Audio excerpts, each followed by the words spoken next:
As a group, we would like to acknowledge that the land on which this podcast was produced is within the unceded and traditional territories of the Lekwungen and Wasanich peoples whose relationship with the land continue to this day. We would also like to give thanks to all the ancestors, supernatural ones, hereditary leaders, matriarchs, and creatures big and small for looking after the rich resources and cultural teachings of this beautiful land. We ask you to take a moment to appreciate and give thanks to the land on which you stand as well. Thank you.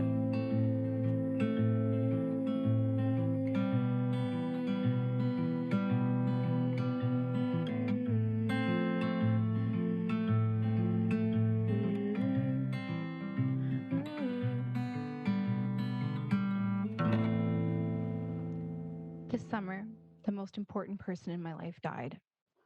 I've never been through something like that.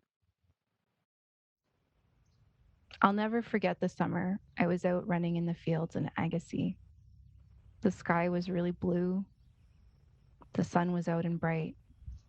And on this one day, I'd been running for 35 minutes, which for me was a really long time. And I remember slowing down. The breeze was soft. And as I looked forward and I saw the blades of grass and the wheat moving in front of me, they came into focus. And I realized I was seeing them in 3D, maybe for one of the first times in my working memory. Everything up until that point had been flat. I spent several of the most challenging and best years of my life in that small town of Agassiz and the surrounding areas, with the most important person in my life learning about my dissociation, about myself, and getting a chance to reparent myself before I moved to Victoria. This summer, the most important person in my life died. It had been a couple of hard years. I went through a separation. I moved too many times to count. And I lost the person who truly was my greatest support system. At that point, I needed to get out of my apartment, get out of the city and out of the province. I needed to ground myself again. I needed a change of scenery. So I packed up my beautiful new white car and started to make my way across the country back to my hometown. I was a fairly new driver. I want you to picture that. As the provinces passed me by and the road loomed in front of me, I started to come back to myself. I started to ground myself and remember the principles in which I'd come to know myself and how to create meaningful relationships and community. As I was reconnecting with myself, I received a phone call that got me thinking. It was from a friend who was looking for advice in accessing mental health services. She knew she needed help, but she didn't know what or how to access services. I spent about 3 hours on that call driving and breaking down education and what to know and how to figure out what approach might be a good one for her. It wasn't the first time I'd been asked something like that, and I realized as we talked and I thought more about it that there wasn't really something to teach people what they needed to know to steward that process for themselves. I learned in an environment that built sequential learning with sequential knowledge and skill building. I realized that starting to tackle this problem meant getting really clear on what was getting in the way of accessing the services that are available. Privately, most of us know that trying to get those services can be hard, but it hasn't really been a public conversation. Publicly, we're told the services are there, but there's a huge gap between what's offered and getting to them. And it's not just a system problem. People don't talk about their experiences publicly, and we don't know that it's a huge challenge for most of us internally and psychologically to get those services, and we don't know how to look for them. After our conversation, I reflected and wondered how many other people out there were struggling with the same idea. They knew they needed mental health services and accepted that about themselves, but that's where the conversation seemed to always end. Where was the conversation around accessibility in accessing services? Where was the conversation around the differences between a psychotherapist, a counselor, and a coach? Where was the conversation around talking to doctors about prescriptions and referrals to services and around the costs of services. So I thought, what would it look like to have this conversation? And then I remembered the man and the reason I was in a position to even be thinking about any of this in the first place. This podcast is for David Bain. 10 years ago, I was very lucky and found myself in the right place at the right time. 10 years ago, I found myself running in a field and the world came into 3D. The man I met then changed my life, gave me access to thousands of hours of free counseling, and taught me everything he knew about people, counseling, circles, education, and life. He taught me that empowerment comes from within you. And education is a process of drawing out what was already within you. This podcast mini-series is in his memory, a culmination of everything he taught me about groups and growth and learning and empowerment. The knowledge in this series comes from our collective experiences and reflections and discoveries. Something you'll hear because we use a circle model of sharing to explore accessing those services together.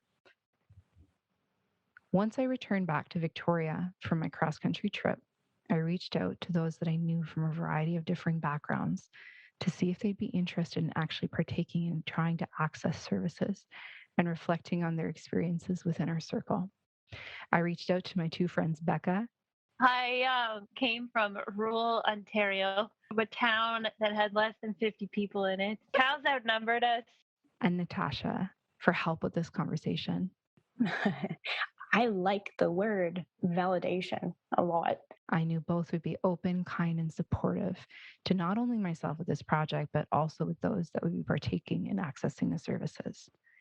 We decided that in order to best have this conversation about accessing mental health services, we needed a small group of people accessing services for a variety of differing situations. In reaching out to those I knew, I had this in mind and was able to get Tamara, a local teacher, Sierra, a diabetic student, and Joe, a parent coming to terms with leaving an abusive partnership, to participate in our circle.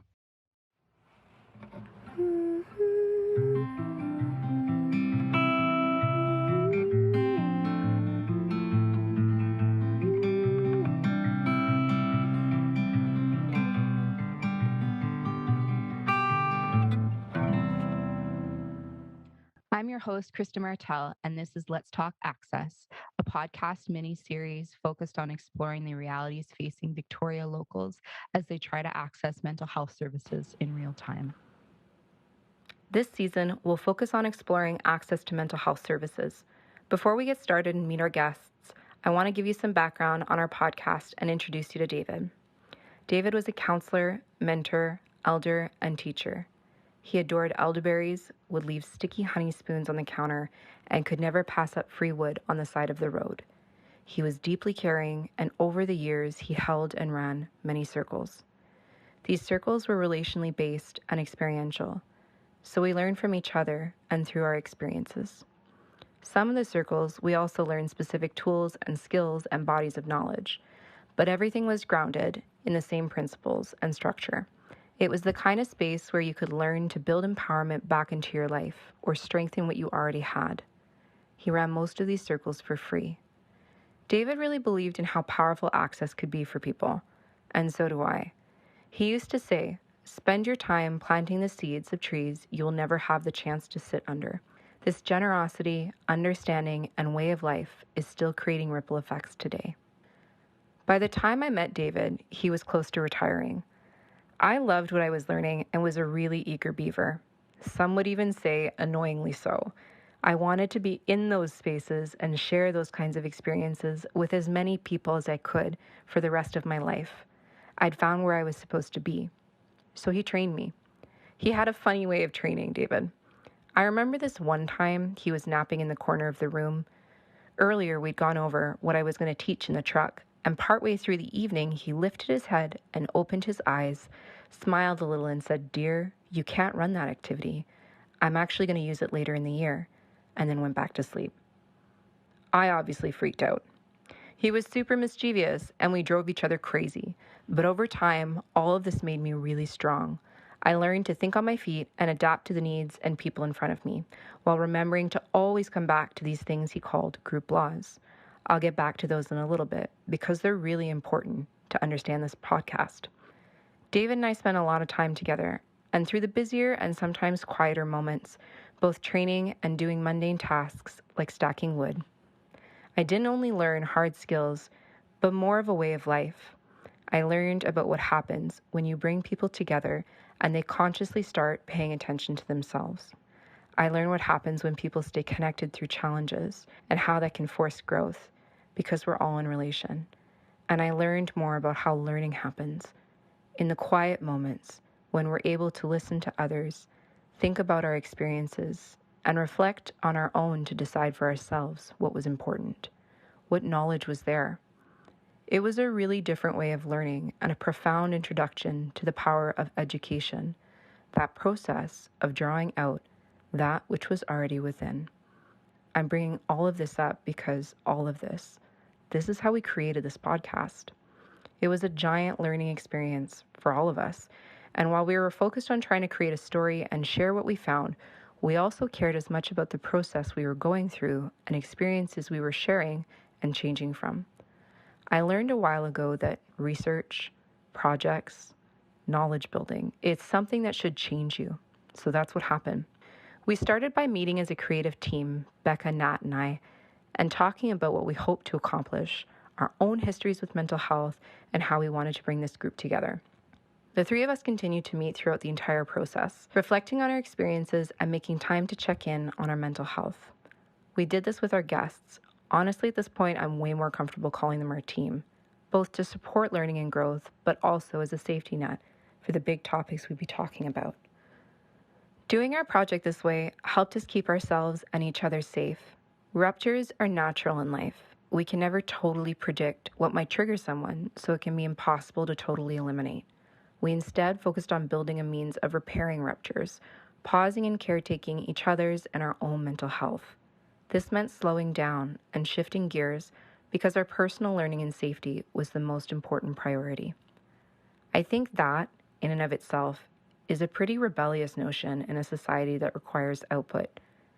It's a radical way of considering mental health. And ironically, with a podcast focused on mental health, this is pretty cool. I'm going to come back to those 3 group laws. They're important. But before that, we're going to start by meeting our guests. Up first today, we'll hear from Tamara, a Victoria local. We met a few summers ago working at the University of Victoria's English Language Centre, and I am so glad she was able to join us today. I'm 25. I am not quite 5'4", but I really like to pretend, so don't call me out on it.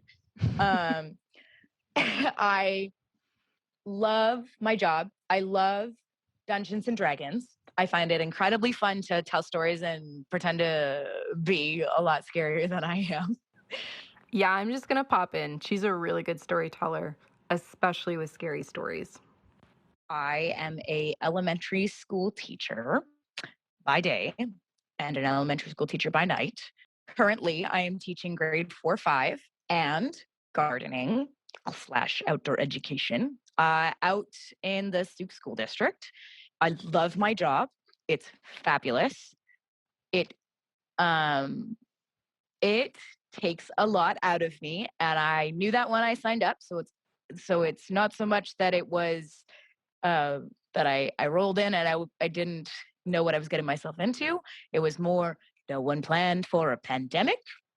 So now there's just a lot of extra things that I think about all the time. No, they really didn't. I asked Tamara if she would share a bit about her history and experience with mental health. So growing up, mental health was not a thing we ever talked about. I remember feeling so angry that I tried. I knew it was wrong to leave my house without telling my parents, but I was so furious at my sister. So I went outside and I went behind the shed and it was like, I'm going to be here. I'm not in the house. And I was so mad. And then my sister came storming after me and she's like, you don't have anger issues. And I went, well, in hindsight, what a great thing to say to somebody who's really upset. But like, come on, she was a teenager too. How are we supposed to know? And then as I moved into university, I was in a really, I started a relationship right at the start of university, and it started quite positive and turned into a really negative and toxic relationship. And that put me in a really unhealthy place. And I would say that, yeah, the summer before we broke up was the lowest low I'd ever had. And then I kept pushing through. And because I wasn't, part of this I chalk up to not being at home, because I wasn't at home and my mom couldn't see what was going on. It was every day just slowly got worse. And it's like putting a toad in a pot of water and slowly bringing it up to a boil. You don't realize what's happening until it's too late. Mm-hmm. And so, it's these panic attacks that you have in the middle of class, and, drinking a glass of port so that I can get to sleep because I have an exam in 6 hours and I haven't slept in 2 days. Like, I used to take my roommate out on drives in the middle of the night because I couldn't sleep. And then I went to a doctor about my sleep. And then I started being more physically active, and that helped my sleep a lot. And then I finished up my first degree. And it wasn't until I moved back in with my parents to do my second degree that the people that raised me saw me and went, this isn't okay. This isn't all right. Because I remember having this conversation very clearly with my mother. We were sitting in the living room and I was trying to explain to her. I said, Mom, I just feel so anxious and I feel like you don't understand. And I can't cope. I can't do this. And so I'm sure she said it nicer than this, but she said, well, what are you going to do about that? And she said, you're on my healthcare. So like, let's get you an appointment. Let's go. And so and that was that. She booked me an appointment with my regular doctor. She and I came up with a plan. Well, she did because she's like the doctor lady, but I agreed that I should start taking some medication and also seeing a therapist at the same time. And I got my official diagnosis of generalized anxiety disorder and obsessive compulsive disorder. And I went to therapy once a week for 3 months. Everybody should go to therapy, in my opinion. because I think for so long, no one has been explicitly teaching these things. And I am hearing from the community that I have students that I teach that don't have emotional regulation. And I have parents who are saying, well, I never learned how to do this, so no wonder my kid doesn't know how. Exactly. And that's why, for me, it's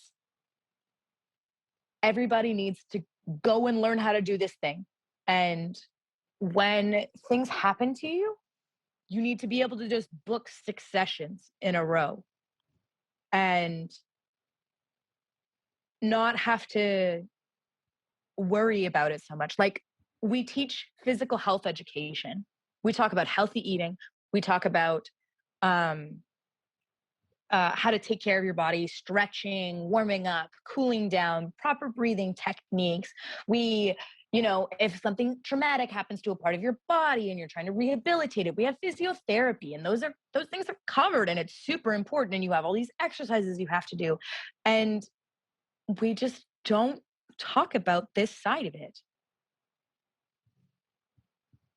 No one teaches you how to, do your mental health exercises, take care of your daily routine. What happens if something big happens? How do you grieve? How do you get over a heartbreak? How do you regulate your anger when you feel like you have been wronged? How do you deal with injustice? no one's having those conversations at an explicit curricular level. And I think we need to. Tamara makes so many good points. Up next, we meet Sierra, a diabetic student. Sierra came into my life through a friend named Kyle, and I'm happy to say that after 5 years of knowing them, they've just gotten married. It was a huge privilege to watch them grow and be a part of their lives. Both of them spent a great deal of time over the years in different kinds of circles with me, and I was excited when Sierra agreed to be part of this podcast. I asked her to tell us a little bit about herself. My name is Sierra. I am from North Vancouver originally, and I live in Victoria now. I am a full-time student as a student teacher, trying to teach middle school or high school drama. I am a cat mom. I love to bake. I love to read and watch movies.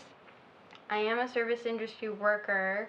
However, with school, it's really taken me out of it a lot, and I am ready to start teaching as soon as I can. I just have to share, Sierra is the mom to Misty, a beautiful and super mischievous kitten, and Mo, who's amazing. He's a little ornery and always yowling, but man, is he the sweetest. I asked Sierra to share with us what she remembers about being diagnosed with diabetes. I remember not being able to get out of bed, GP, you're type 1 diabetic, peeing in the weird little toilet cup, and pecan pie. And that's what I remember. How old were you? 12. What do you think that did for your mental health, finding out that you were diabetic? Oh, Her response was a little bit too colorful to keep in our show, but the gist was, it wasn't great. not to mince words. Yeah. And I'm not laughing because I think No. that's funny. Yeah. No, I know. I can laugh at it. At this point, I asked her to tell us a bit more about her experiences with mental health. Part of my background, I think I had undiagnosed ADHD for a very long time before it got diagnosed. I was diagnosed with type 1 diabetes when I was 12, and when you get diagnosed with a incurable, life-threatening, life-changing illness, that causes a lot of emotion and distress.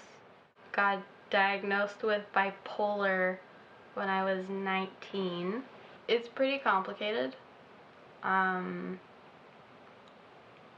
I've both had access to services, but then also not. Like, I've had services in the ways that are covered by BC MSP. I've only really been able to have access to, first of all, stuff that I can have covered and paid for, and second of all, it has to be health related. It's not trauma related, which I think is really interesting because there is a lot of stuff that I can't really talk about in trauma that I have experienced that I can't really talk about, but everything that I've had to access has had to be through the hospital or psychiatry, or it's more like the medication approach versus the, talk approach, just because it's been so expensive. I was luckily able to afford some talk therapy for a little bit. However, I had to cancel it because it became too expensive with my without working very much and being in school. I've had a lot of difficulty accessing services, and then when I was able to access services, it mostly was through either a medical manner or it was at a very high cost to me, even if it wasn't the full, let's call it therapeutic experience. I don't know much about diabetes, and I've never thought about the impacts it might have on mental health. I asked Sierra to tell us more about some potential challenges and what we might not know, and here's what she had to say. So, with diabetes, there's such a huge mental load that I don't think people understand. And like, I was diagnosed not really young, like as a preteen. I was able to get a little bit of services through the hospital where I was diagnosed, but they gave me like one session. And then they were like, you can have one session, but then it's like $200 an hour a week. The mental load of always figuring if your health is going to be okay, or if you have enough money to pay for food and medicine and everything else. It's like the money that I could use to access services, I have to put into staying alive. And that sucks. Frankly, like it sucks. Because if I'm staying alive in one way, there's a possibility that I'm not going to stay alive in another way. And that's not fair. And it's really something that's not talked about in the health community of like the different mental health struggles that come with being sick, especially if you don't look sick, because then it's like, oh, you can do everything that everybody else can. I'm like, yeah, or not. Like I can try and put more and more and more on me, but after a certain point, like I'm still just a human. And when you're trying to be an internal organ on the outside, like, but even though you don't look sick, it's still there.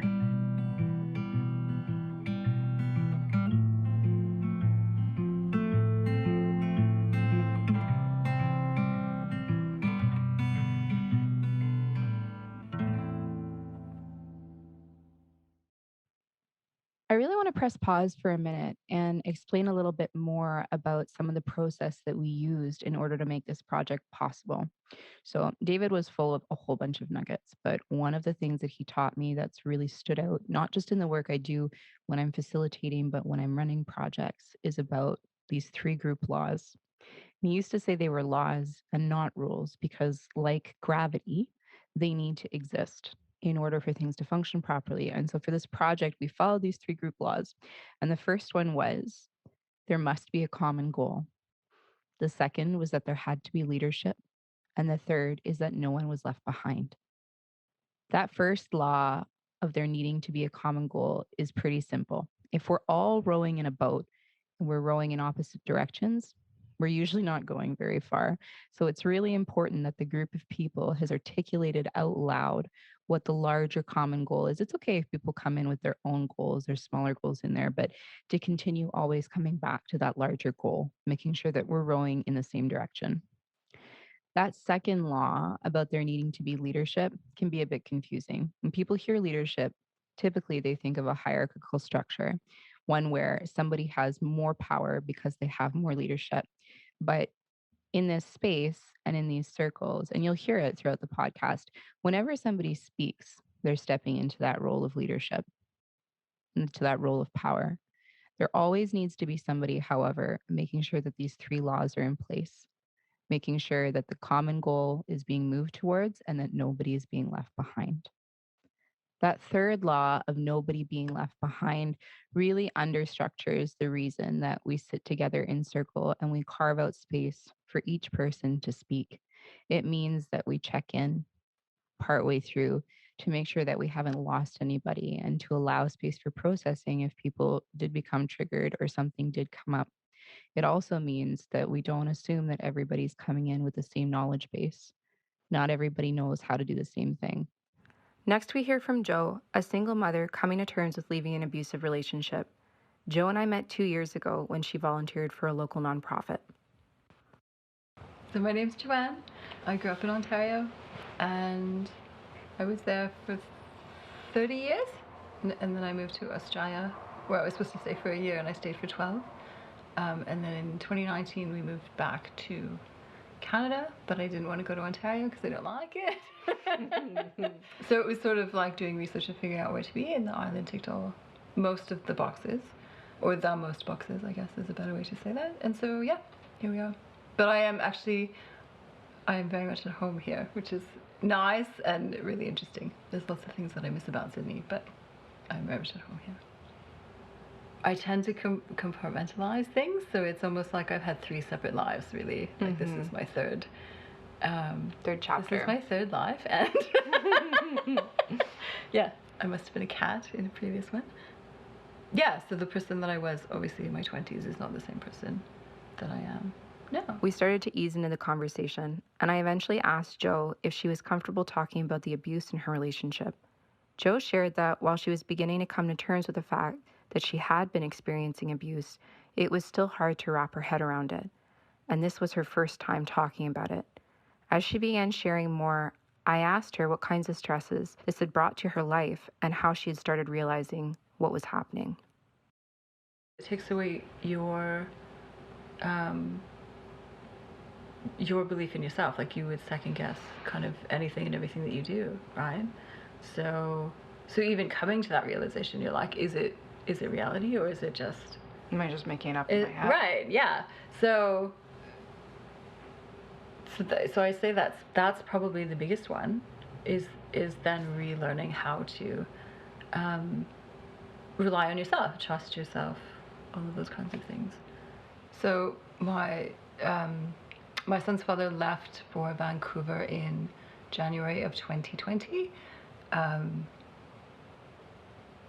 And so now he has returned back to the island, and so now it's a whole different ballgame. It took a whole year because I didn't have a lot of time or space to process things. So we moved back here. Returning as a Canadian is actually harder than I ever anticipated.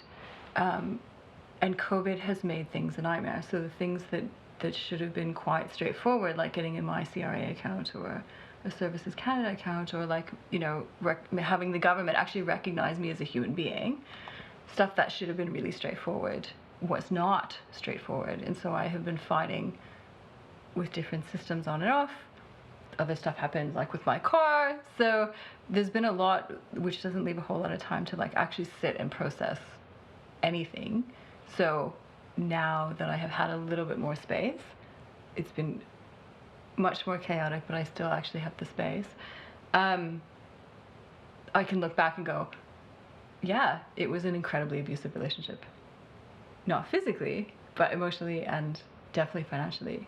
It was hugely abusive. And so to come out of that and be like, hey, maybe we should have a look at that.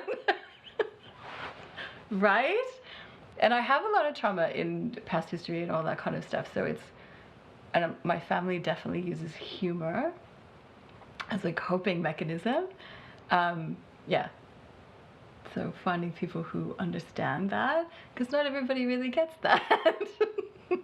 So finding people to work with that understand that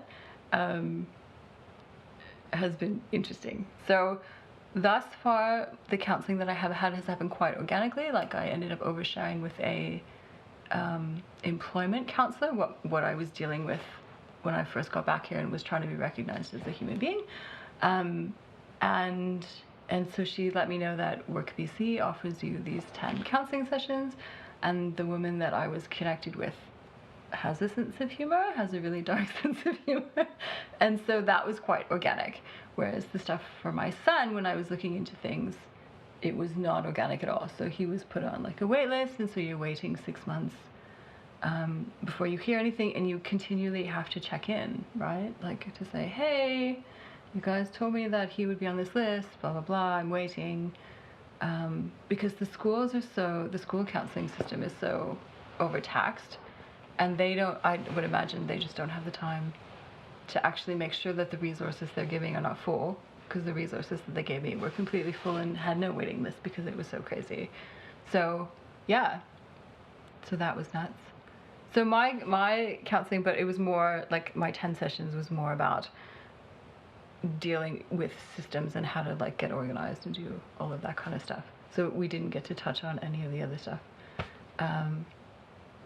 So now when I'm looking for things, it's like it seems to be two extremes. You either have to have a great deal of money in order to do things privately for yourself, or you have to be like have kicked out of you in order to like be in such an extremely terrible situation that then you're in a shelter or something like that before you're actually able to access anything. So anything in between those two extremes just disappears, like you fall through these cracks, which is really dangerous because I think there's a lot of people that would be in that, I don't want to say gray area, but like that area, right, who are suffering tremendously and need help. She's giving me chills, and she's right. Physical abuse is literally more concrete in that sometimes we can even see it in our bodies. Mental, emotional, financial abuse, those things can be way harder to identify, and people really do need the support, especially when they're coming out of them. That was all from our guests today. On our next episode, we'll follow Tamara, Sierra, and Joe in real time as they hop down the rabbit hole and set out to search for mental health services. Okay, one of them is just called women's issues, and I would love to know what they mean by women's issues. Thanks for joining us on this episode of Let's Talk Access. This is your host, Christa, and until next time.